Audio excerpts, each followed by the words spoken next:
Pancasila. Pancasila. Pancasila. NKRI.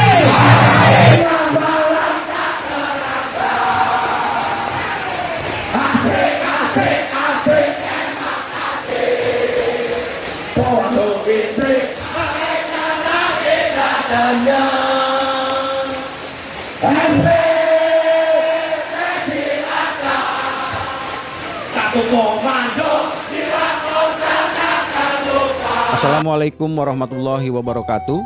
Salam sejahtera untuk kita semua. Yang kami hormati dan banggakan Majelis Pimpinan Wilayah Ormas Pemuda Pancasila dan Majelis Pimpinan Cabang Ormas Pemuda Pancasila seluruh Indonesia. Perkenankan kami pada hari ini menyampaikan materi sosialisasi program sistem kaderisasi Ormas Pemuda Pancasila, yang mana pada periode 2019 dan 2024 ini dengan sistem berjenjang, terstruktur, dan terintegrasi. Berjenjang karena masing-masing majelis pimpinan di setiap jenjang akan menerima tanggung jawab untuk melaksanakan diklat kaderisasi sesuai dengan jenjangnya. Terstruktur karena dari sisi struktur masing-masing majelis akan menjalankan tugas-tugas diklat kaderisasi, baik itu dari bidang kaderisasi dan badan pelaksana kaderisasi di tingkatan majelis. Terintegrasi karena Majelis Pimpinan Nasional telah membuat sistem database kader yang diintegrasikan dengan sistem web KTA, di mana sistem database ini yang akan membedakan anggota kader dan anggota biasa. Seperti kita ketahui, untuk menjadi anggota biasa cukup menyampaikan KTP dan foto, namun untuk khusus anggota kader dia harus memiliki sertifikat kaderisasi dan emblem kaderisasi, di mana pengurus wajib mengikuti diklat kaderisasi, dan data dari kader yang mengikuti diklat kaderisasi sudah terintegrasi ke sistem web KTA, di mana nanti akan mendapat kelebihan yang akan di-input di dalam sistem web KTA, baik itu dari sisi kompetensi, sertifikat yang dimiliki kader, baik itu penghargaan, baik internal maupun eksternal, ijazah pendidikan, dan lain sebagainya. Sistem kaderisasi Ormas Pemuda Pancasila ini bertujuan dalam rangka untuk menuju 10 juta kader seperti yang diputuskan dalam Mubas ke-10 Ormas Pemuda Pancasila tahun 2019 yang lalu. Landasan regulasi pendidikan dan pelatihan kaderisasi berdasarkan amanat Mubas ke-10 dan peraturan organisasi serta petunjuk pelaksanaan Ormas Pemuda Pancasila antara lain adalah anggaran dasar dan anggaran rumah tangga Pemuda Pancasila hasil Mubas ke-10 tahun 2019, peraturan organisasi nomor 02/PO/MPN/PP/9 Romawi tahun 2020 tentang Badan Pelaksana Kaderisasi, dan petunjuk pelaksanaan nomor 03/Juklak/MPN/PP/1 Romawi tahun 2020 tentang pendidikan dan pelatihan kaderisasi Ormas Pemuda Pancasila. Sistem kaderisasi yang digunakan untuk tahun 2019-2024 adalah sistem berjenjang. Berikut ini kami sampaikan kepada kawan-kawan Majelis Pimpinan Wilayah dan Majelis Pimpinan Cabang seluruh Indonesia tentang penjelasan tugas dan fungsi bidang kaderisasi Majelis Pimpinan di setiap jenjang, baik itu dari MPN, MPW, dan MPC, yang meliputi terkait dengan hal tersebut. MPN dari sisi bidang kaderisasi memiliki tugas melakukan supervisi atas pelaksanaan diklat dan pelatihan instruktur Badan Pelaksana Kaderisasi MPN. MPW juga melakukan hal yang sama untuk melakukan supervisi atas pelaksanaan diklat kaderisasi kualifikasi Madya Badan Pelaksana Kaderisasi di tingkat wilayah. Begitu juga dengan MPW untuk melakukan supervisi atas pelaksanaan diklat kaderisasi kualifikasi pratama Badan Pelaksana Kaderisasi di tingkat Majelis Pimpinan Cabang. Yang berikutnya terkait melakukan evaluasi dan monitoring atas penyelenggaraan diklat kaderisasi dan pelatihan instruktur Badan Pelaksana Kaderisasi di tingkat nasional. Di tingkat wilayah melakukan evaluasi dan monitoring atas penyelenggaraan diklat kaderisasi kualifikasi madya Badan Pelaksana Kaderisasi di tingkat wilayah. Begitu juga di tingkat cabang melakukan evaluasi dan monitoring atas penyelenggaraan diklat kaderisasi kualifikasi pratama Badan Pelaksana Kaderisasi di tingkat cabang. Yang berikutnya terkait dengan tugas dan fungsi bidang kaderisasi majelis pimpinan di setiap jenjang adalah menyiapkan infrastruktur database kaderisasi yang terintegrasi dengan web KTA Ormas Pemuda Pancasila. Jadi MPN sudah menyiapkan terkait infrastruktur ini dan sudah berjalan sejak tahun lalu ketika kami melaksanakan kegiatan pelatihan instruktur di Kota Batam untuk regional Sumatera. Berikutnya MPW juga memiliki tugas di bidang kaderisasinya terkait dengan menyampaikan surat permohonan diklat kaderisasi kepada Majelis Pimpinan Nasional. Begitu juga dengan Majelis Pimpinan Cabang untuk menyampaikan surat permohonan diklat kaderisasi kepada Majelis Pimpinan Wilayah untuk diteruskan kepada Majelis Pimpinan Nasional. Yang berikutnya tugas bidang kaderisasi Majelis Pimpinan Nasional yaitu memberikan persetujuan penyelenggaraan diklat kaderisasi dan pelatihan instruktur di setiap jenjang. Jadi semua izin terkait pelaksanaan diklat, baik itu diklat kaderisasi termasuk pelatihan instruktur, izinnya ada di Majelis Pimpinan Nasional. Untuk tugas bidang kaderisasi MPN yaitu melakukan verifikasi data peserta diklat kaderisasi untuk disampaikan kepada Majelis Pimpinan Nasional. Begitu juga Majelis Pimpinan Cabang melakukan verifikasi data peserta diklat kaderisasi untuk disampaikan kepada Majelis Pimpinan Nasional. Yang berikutnya memberikan instruksi kepada Badan Pelaksana Kaderisasi MPN terkait kebijakan kaderisasi Ormas Pemuda Pancasila. Ini yang akan dilakukan oleh bidang kaderisasi Majelis Pimpinan Nasional. Majelis Pimpinan Wilayah juga memberikan instruksi kepada Badan Pelaksana Kaderisasi Majelis Pimpinan Wilayah terkait kebijakan kaderisasi Ormas Pemuda Pancasila. Begitu juga hal yang sama dilakukan oleh Majelis Pimpinan Cabang untuk memberikan instruksi kepada pelaksana kaderisasi Majelis Pimpinan Cabang terkait kebijakan kaderisasi Ormas Pemuda Pancasila. Dan yang terakhir, tentu ini yang paling penting yaitu membuat laporan hasil kegiatan kaderisasi kepada Majelis Pimpinan Nasional secara periodik dan tahunan. Ini juga dilakukan hal yang sama untuk tingkat wilayah dan tingkat. Berikutnya kami jelaskan tentang tugas dan fungsi Badan Pelaksana Kaderisasi di setiap jenjang. Untuk pengurus pusat Badan Pelaksana Kaderisasi di MPN, tugas pertama yaitu melaksanakan diklat kaderisasi kualifikasi utama dan pelatihan instruktur di setiap jenjang. Jadi ini tugas fungsinya.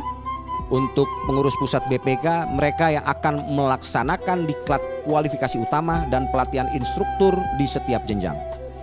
Untuk pengurus wilayah Badan Pelaksana Kaderisasi memiliki tugas melaksanakan diklat kaderisasi kualifikasi madya di setiap Majelis Pimpinan Cabang yang ada di bawah wilayahnya. Jadi wilayah nanti sudah memiliki tugas pokok untuk melaksanakan diklat madya kepada Majelis Pimpinan Cabang yang ada di wilayahnya. Sedangkan untuk pimpinan cabang Badan Pelaksana Kaderisasi di Majelis Pimpinan Cabang Ormas Pemuda Pancasila memiliki tugas untuk melaksanakan diklat kaderisasi kualifikasi pratama di setiap jenjang yang ada di PAC, pimpinan ranting dan pimpinan anak ranting yang ada di bawah cabangnya. Tugas berikutnya terkait pelaksanaan kaderisasi di jenjang majelis yang dilakukan oleh Badan Pelaksana Kaderisasi di tingkat MPN, yaitu membuat perencanaan diklat kaderisasi, penjadwalan dan pelaksanaan kaderisasi, kualifikasi utama dan pelatihan instruktur di setiap jenjang. Itu untuk pengurus pusat BPK. Pengurus wilayah BPK sama melakukan perencanaan diklat kaderisasi, penjadwalan dan pelaksanaan kaderisasi kualifikasi media, dan mengkoordinasikan dengan pengurus pusat BPK MPN. Begitu juga untuk pengurus cabang BPK, membuat perencanaan diklat kaderisasi, penjadwalan dan pelaksanaan kaderisasi kualifikasi pratama, dan mengkoordinasikan dengan pengurus pusat Badan Pelaksana Kaderisasi MPN. Yang berikutnya terkait dengan tugas ini, yaitu menugaskan instruktur dalam diklat kaderisasi kualifikasi utama dan pelatihan instruktur sesuai dengan kebutuhan. Itu yang dilakukan oleh pengurus pusat BPK di MPN. Di wilayah, kawan-kawan BPK dapat juga menugaskan instruktur dalam diklat kaderisasi kualifikasi media dengan dari BPK MPN. Dan di cabang sama, untuk menugaskan instruktur dalam diklat kaderisasi kualifikasi pratama dengan persetujuan dari pengurus pusat BPK MPN.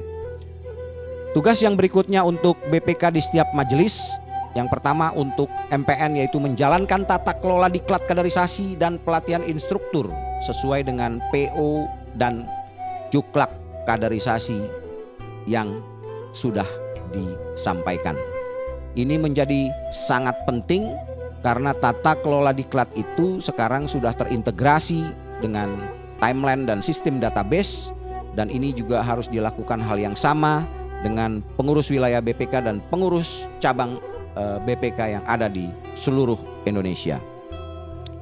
Tugas berikutnya yaitu melakukan evaluasi hasil kerja instruktur yang ditugaskan dan melaporkan kepada Majelis Pimpinan Nasional CQ bidang kaderisasi untuk pengurus pusat BPK. Untuk pengurus wilayah BPK sama melakukan evaluasi hasil kerja instruktur yang ditugaskan dan melaporkan kepada Majelis Pimpinan Nasional CQ pengurus pusat BPK.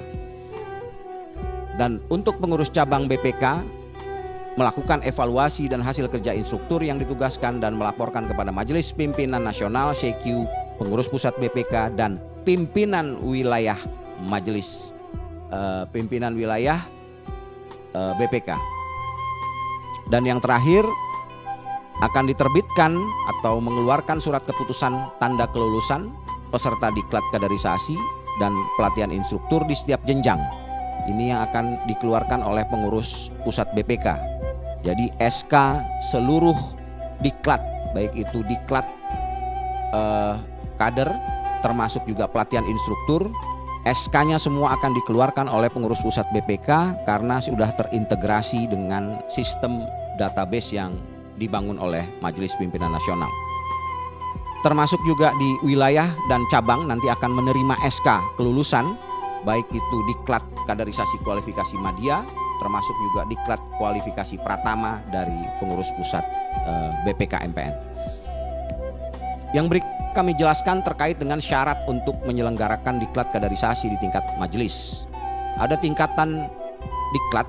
Yang pertama ada diklat kader utama, yang kedua ada diklat kader media, dan diklat kader pratama. Untuk penyelenggaraan diklat kader sesuai jenjang, yang pertama yaitu terkait diklat kader utama dilaksanakan oleh MPN dan MPW untuk pengurus atau fungsionaris MPN dan MPW. Sedangkan diklat kader media dilaksanakan oleh MPW untuk pengurus atau fungsionaris dari Majelis Pimpinan Cabang. Dan yang terakhir untuk diklat kader pratama diselenggarakan oleh Majelis Pimpinan Cabang untuk pengurus PAC, ranting, dan anak ranting.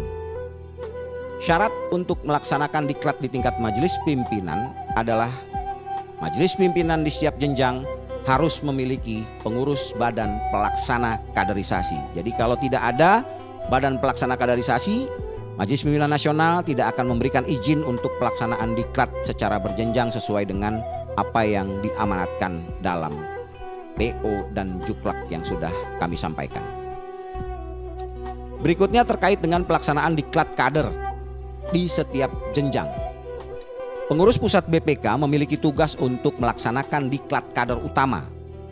Sedangkan pengurus wilayah, badan pelaksana kaderisasi Majelis Pimpinan Wilayah melaksanakan diklat kader media di tingkat MPC. Sedangkan untuk pengurus cabang BPK, Majelis Pimpinan Cabang memiliki tugas untuk melaksanakan diklat kader pratama di tingkat PAC, ranting dan anak ranting seperti yang kami sampaikan. Pelaksana diklat dari Badan Pelaksana Kaderisasi masing-masing jenjang wajib sudah menjadi instruktur. Jadi selain memiliki pengurus Badan Pelaksana Kaderisasi di setiap jenjang, majelis pimpinan di setiap jenjang juga wajib sudah memiliki instruktur yang cukup untuk menerima otonomi ini menjalankan diklat kaderisasi di setiap jenjang seperti yang kami jelaskan. Berikutnya terkait syarat untuk melakukan diklat di tingkat majelis. Yang pertama, untuk diklat utama dan diklat madya harus memiliki instruktur utama, baik itu di jenjang Majelis Pimpinan Nasional dan Majelis Pimpinan Wilayah. Sedangkan untuk diklat madya harus memiliki instruktur madya di jenjang Majelis Pimpinan Cabang. Jadi Majelis Pimpinan Nasional dan Majelis Pimpinan Wilayah harus memiliki instruktur yang cukup dengan kualifikasi utama untuk melaksanakan diklat utama dan diklat madya. Sedangkan untuk Majelis Pimpinan Cabang, dia juga harus memiliki instruktur yang cukup untuk melaksanakan diklat tingkat madya. Dan setiap majelis pimpinan wajib mempunyai instruktur sebagai pelaksana diklat yang di bawah koordinasi Badan Pelaksana Kaderisasi di setiap jenjang majelis. Berikutnya terkait dengan pelatihan instruktur yang diselenggarakan oleh Majelis Pimpinan Nasional. Jadi kami jelaskan bahwa pelatihan instruktur, baik itu instruktur kualifikasi utama maupun instruktur kualifikasi madya, semuanya dilaksanakan oleh Majelis Pimpinan Nasional. Instruktur kualifikasi utama untuk fungsionaris Majelis Pimpinan Nasional dan Majelis Pimpinan Wilayah. Sedangkan instruktur kualifikasi madya untuk fungsionaris Majelis Pimpinan Cabang. Jadi sudah jelas di sini untuk fungsionaris MPN dan MPW, kualifikasi instrukturnya adalah instruktur utama. Dan untuk fungsionaris Majelis Pimpinan Cabang, kualifikasi instrukturnya adalah instruktur madya. Berikutnya, saudara-saudara sekalian, untuk menjadi instruktur diklat kaderisasi, kita harus mengikuti syarat dan ketentuan sebagai berikut. Ada 2 kualifikasi dari pelatihan instruktur ini. Yang pertama kualifikasi utama dan kualifikasi madya. Sedangkan syarat untuk menjadi instruktur diklat, yaitu syarat untuk menjadi instruktur diklat kualifikasi utama harus sudah menjadi kader utama. Artinya dia sudah harus lulus dengan kualifikasi kader utama, baru dia bisa ikut pelatihan instruktur utama dengan dibuktikan dengan sertifikat dan emblem diklat kader utama. Begitu pula dengan syarat untuk menjadi instruktur diklat kualifikasi madya. Dia harus juga sudah lulus menjadi kader madya dengan dibuktikan dengan sertifikat dan emblem diklat kader madya. Berikutnya tentang penyelenggara dan pelaksana pelatihan instruktur kualifikasi utama dan madya. Majelis Pimpinan Nasional Ormas Buddha Pancasila memiliki tugas untuk sebagai pelaksana dan penyelenggara, yaitu bidang kaderisasi dan pengurus pusat Badan Pelaksana Kaderisasi. Sedang pelaksanaan pelatihan instruktur kualifikasi utama mengikuti regional sesuai wilayah P2W dengan peserta dari perwakilan MPW yang sudah lulus di tingkat utama. Contoh seperti struktur kita sekarang di MPN sudah ada pembagian 5 P2W dan kita sudah pernah melaksanakan pelatihan instruktur di P2W Sumatera, regional Sumatera pada 2020 yang lalu. Begitu juga nanti akan kita lakukan hal yang sama untuk P2W Jawa, Bali, NTB, Kalimantan, Sulawesi dan Gorontalo serta NTT, Maluku dan Papua. Sedangkan pelaksanaan pelatihan instruktur untuk kualifikasi media nanti akan dilaksanakan di tiap-tiap MPW dengan peserta gabungan dari Majelis Pimpinan Cabang di bawah wilayah itu yang sudah lulus diklat media. Jadi jelas kalau untuk pelatihan instruktur kualifikasi utama akan mengikuti regional P2W seperti yang kami sampaikan tadi, sedangkan untuk struktur kualifikasi media akan dilaksanakan di setiap MPW yang sudah memiliki kader media yang cukup untuk ditingkatkan menjadi instruktur kualifikasi masing-masing MPW. Berikutnya tentang sistem database kader Ormas Pemuda Pancasila. Ini yang sekarang sudah berjalan dari tahun lalu, sudah kita siapkan. Terkait dengan sertifikat dan emblem juga ada perubahan, nanti kami jelaskan. Karena ini sudah terintegrasi dengan program database kader Ormas Pemuda Pancasila yang terkoneksi dengan sistem web KTA kita. Tentang database kader, yang pertama, database ini dipegang oleh Majelis Pimpinan Nasional dan sudah berjalan, terintegrasi dengan sistem web KTA Pemuda Pancasila. Ini juga sudah terkoneksi dan sudah mulai masuk database dari hasil regional Sumatera tahun 2020 lalu, dan ada beberapa diklat yang sedang berjalan saat ini seperti yang dilakukan oleh MPN dan yang akan dilakukan oleh beberapa wilayah di tahun 2021 ini sampai dengan akhir tahun, di mana peserta diklat dan pelatihan instruktur wajib mengisi data sesuai dengan ketentuan yang disampaikan oleh MPN untuk keperluan database tersebut. Data peserta diklat dan pelatihan instruktur wajib diserahkan ke Majelis Pimpinan Nasional sesuai dengan deadline atau timeline yang kami berikan. H-10 pelaksanaan untuk diklat kader utama dan media, jadi 10 hari sebelum pelaksanaan diklat ini data peserta berikut dengan lampiran-lampirannya sudah harus diterima oleh MPN karena kepentingannya untuk database kita, dan untuk diklat kader pratama karena jumlahnya cukup banyak 300 sampai 500 orang, bahkan bisa lebih mungkin di beberapa wilayah yang memiliki kapasitas besar. Ini kami berikan waktu H-14 untuk diklat kader pratama. Kenapa sekarang sudah memiliki timeline untuk keperluan database ini? Karena nanti kami sudah tidak lagi membuka pendaftaran pada saat hari H. Jadi ketika hari H pelaksanaan diklat, itu agendanya sudah langsung masuk ke agenda diklat, tidak lagi mengurusi soal pendaftaran peserta. Ini makanya kita sudah berikan waktu sesuai dengan juklak dan PO, nanti bisa dibaca juklak dan PO-nya. Jadi sekarang kita sudah memiliki sistem database yang terintegrasi dan tata kelola yang lebih rapi, sehingga kita membuat perencanaan dan penjadwalan akan bisa lebih masif dan lebih mudah untuk mencapai ke 10 juta kader sesuai dengan hasil keputusan Mubas. Berikutnya terkait sertifikat dan emblem diklat kaderisasi. Kawan-kawan MPW dan MPC seluruh Indonesia, kita sudah memiliki 3 jenjang diklat, di mana di sana akan diterbitkan oleh MPN terkait sertifikat diklat kader utama, sertifikat diklat kader media, dan sertifikat diklat kader pratama. Berikut juga dengan emblem diklat kader, terkait emblem diklat kader utama, emblem diklat kader media, dan emblem diklat kader pratama. Nanti kami kasih lihat perubahan dari sisi sertifikat dan juga emblem yang sudah mulai kita produksi di setiap diklat. Berikutnya terkait dengan sertifikat dan emblem pelatihan instruktur. Ini juga akan ada terkait sertifikat instruktur utama dan sertifikat instruktur media.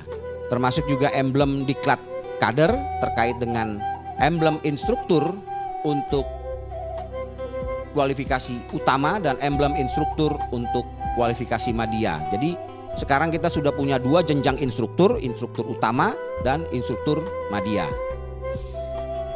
Berikutnya terkait dengan pembiayaan diklat kader dan pelatihan instruktur. Yang kami sampaikan ini adalah harga patokan tertinggi. Harga patokan tertinggi tidak boleh melebihi, tapi kurang dari itu diperbolehkan sesuai dengan kebutuhan di wilayah dan di cabang masing-masing nanti. Ini sudah kami kaji berdasarkan apa yang bisa dilakukan oleh kawan-kawan wilayah dan kawan-kawan cabang dalam rangka untuk memenuhi pembiayaan diklat kader dan pelatihan instruktur. Yang pertama terkait biaya pelatihan instruktur, ini ranahnya MPN nanti. Terkait pelatihan instruktur kualifikasi utama, harga tertingginya itu Rp1.554.000 per peserta. Untuk pelatihan instruktur kualifikasi madya itu Rp1.235.000 per peserta. Itu nanti pelaksana dan penyelenggaranya dari MPN. Sedangkan biaya diklat kader, nah ini yang nanti kawan-kawan cabang dan wilayah yang akan memegang, termasuk juga MPN untuk diklat utama bersama dengan wilayah. Yang pertama diklat kader kualifikasi pratama untuk majelis pimpinan cabang itu biayanya Rp403.000 per peserta. Sedangkan untuk diklat kader kualifikasi madya biayanya itu Rp552.000 per peserta. Dan untuk pelatihan diklat kader kualifikasi utama biayanya Rp1.036.000 per peserta. Semua ini ada di Jukplak yang telah kami sampaikan, RAB-nya. Jadi contoh RAB-nya sudah ada di sana, silahkan nanti bisa dibaca oleh teman-teman sekalian. Dan khusus untuk MPN, CQ bidang kaderisasi hanya mengambil biaya sertifikat dan emblem. Jadi sisa biaya dikelola oleh Badan Pelaksana Kaderisasi di setiap jenjang dengan supervisi dari bidang kaderisasi majelis pimpinan masing-masing. Artinya dari seluruh biaya diklat, baik itu diklat pratama, madya dan utama, Majelis Pimpinan Nasional hanya mengambil biaya sertifikat dan emblem. Berikutnya kami sampaikan terkait dengan sertifikat dan emblem kader pratama yang sudah berubah dari sisi desain dan besarannya. Jadi perlu diketahui sertifikat kita sekarang ini untuk kader pratama sudah ada barcode dan di belakangnya juga sudah ada nilai rata-rata yang ditandatangani. Begitu juga rapot, ada rapot juga nanti tambahannya. Nah ini emblemnya juga sudah ada untuk kader pratama dengan ukuran yang lebih kecil, tidak besar seperti yang lalu. Berikutnya juga ada sertifikat dan emblem kader madya. Nah ini modelnya sekarang sudah ada barcode, jadi barcode itu sudah terintegrasi dengan sistem KTA dan ini tidak bisa dipalsukan lagi karena semuanya berdasarkan database yang sudah kita bangun di Majelis Pimpinan Nasional. Dan ini contoh sertifikat dan emblem kader utama, sama juga ada barcode-nya. Dan ini juga ukurannya lebih kecil untuk nanti disesuaikan dengan baju. Berikutnya terkait dengan sertifikat dan emblem instruktur madya. Nah ini contoh dari emblem instruktur madya, sertifikatnya juga sama, ada barcode-nya. Dan yang terakhir ini terkait dengan sertifikat dan emblem instruktur utama dengan barcode dan emblem yang berukuran agak sedikit besar dari diklat reguler, diklat pratama, utama dan madya. Ini sosialisasi kami kepada kawan-kawan majelis pimpinan wilayah dan majelis pimpinan cabang, dan perlu diketahui bahwa sistem diklat kita adalah diklat berjenjang di mana masing-masing majelis pimpinan wajib memiliki badan pelaksana kaderisasi untuk melaksanakan diklat ini dan wajib juga nanti mengikuti diklat kaderisasi yang dilaksanakan, termasuk juga pelatihan instruktur yang dilaksanakan oleh MPN, sehingga pada saatnya nanti masing-masing majelis pimpinan baik itu tingkat wilayah maupun cabang sudah bisa melaksanakan otonomi pelaksanaan diklat kaderisasi sesuai dengan jenjangnya. Semua ini dilakukan adalah untuk pencapaian 10 juta kader, di mana pencapaian 10 juta kader itu tidak bisa dilakukan oleh MPN tapi harus dilakukan oleh seluruh tingkatan majelis dengan memberikan otonomi seluasnya untuk melaksanakan diklat kaderisasi sesuai dengan PO dan Juklak yang telah diterbitkan. Demikian barangkali yang bisa kami sampaikan kepada kawan-kawan Majelis Pimpinan Wilayah dan Majelis Pimpinan Cabang seluruh Indonesia. Semoga ini bisa dipahami dan dalam waktu dekat insya Allah kami juga akan melaksanakan diklat di wilayah dan cabang kawan-kawan semua. Semoga kita diberi kesehatan dan kekuatan untuk menjalankan amanah organisasi dalam rangka mencapai 10 juta kader di tahun 2024. Sekali layar terkembang, surut kita berpantang. Pancasila, Pancasila, Pancasila, merdeka. Wabillahi taufik wal hidayah. Wassalamualaikum warahmatullahi wabarakatuh. Pancasila! Pancasila! Pancasila!